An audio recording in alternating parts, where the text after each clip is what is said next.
Holiday cheer more contagious than mumps, I catch myself starting to smile. From the way you're acting, you either hired Brad Pitt or you made out with him in the tack room, I observe. Maybe both. Please. She rolls her eyes at me as I set down Tammy's hoof and give her a gentle pat on the rump. Amber lets go of the reindeer's neck and plants a kiss on her cheek, expertly dodging Tammy's massive branch-like antlers. Amber pulls the lever to release the chute. "You're free," she sings as Tammy gallops into the pasture, bounding like a kitten mainlining catnip. "That's pretty much how I felt breaking up with Zach last week," my sister mutters as she turns back to me. "You mean this time?" My sister and her boyfriend split up more often than most people change socks, but I have to admit it seems to be sticking. "I'm serious this time," she says. "I'm focusing 300% on the reindeer ranch. No more men for me right now, even if he did look like Clooney." I can relate, though not for the same reasons. Let's just say I didn't have the best early experiences with the opposite sex.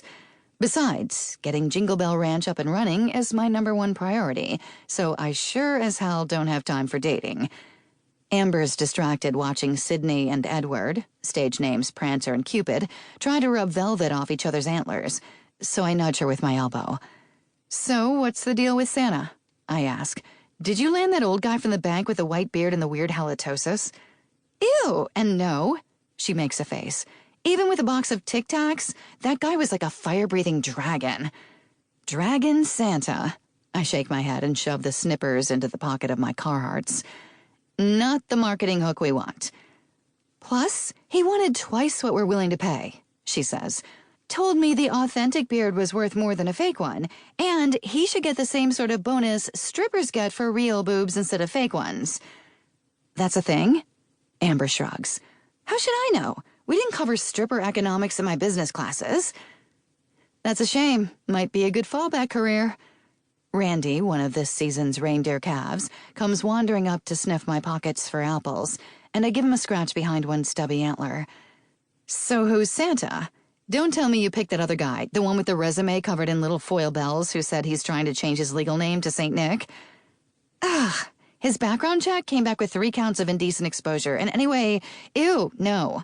Come on, Jade, are you going to let me tell you, or are we going to play guessing games all day?" I was kind of enjoying the games, I admit. "Fine, who's Santa?" Amber smiles like a cat stealing licks from the butter dish and tosses her long dark hair.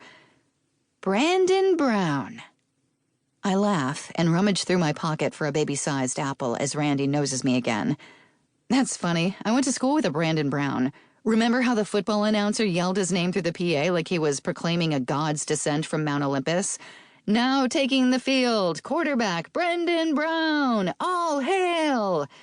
The mental picture of Wonder Boy Brandon Brown strutting across a football field with a ball under one arm and a Santa hat on his head makes me laugh out loud.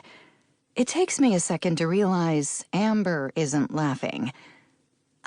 Yes, actually," she says, scuffing her boot through the dirt. "Same guy." I stop laughing. "You can't be serious. He's our age, not Santa material." Amber rolls her eyes at me. "He was a senior when you were a freshman and I was in grade school, but why the hell does that matter? Kids aren't going to check his ID." "Santa's old," I point out, pretty sure I'm arguing the wrong point. There's a damn good reason I don't love the idea of inviting a former king of the jocks to my ranch, and it has nothing to do with Santa's age. "That's what they make fake beards for," Amber says. "And strap-on bellies. I already ordered one for him." I close my eyes and count to 10, but only make it to 4. "Please tell me you read the product description instead of Googling Santa strap-on." "Will you relax? Geez, I learned my lesson with the leather harness that turned out not to be for reindeer." "Yeah, Blitzen's still pissed about the ball gag," I mutter. "Did you seriously hire the king of the asshole jocks to be Santa?" "It's been 13 years since he graduated," she points out. "I'm guessing he's gotten over himself being in the Marines for more than a decade." I consider pointing out that I'm not entirely over the mean-spirited teasing hurled at me by the jocks and princesses in Brandon's circle of friends. 5 years younger than me and blessedly spared the baby fat that clung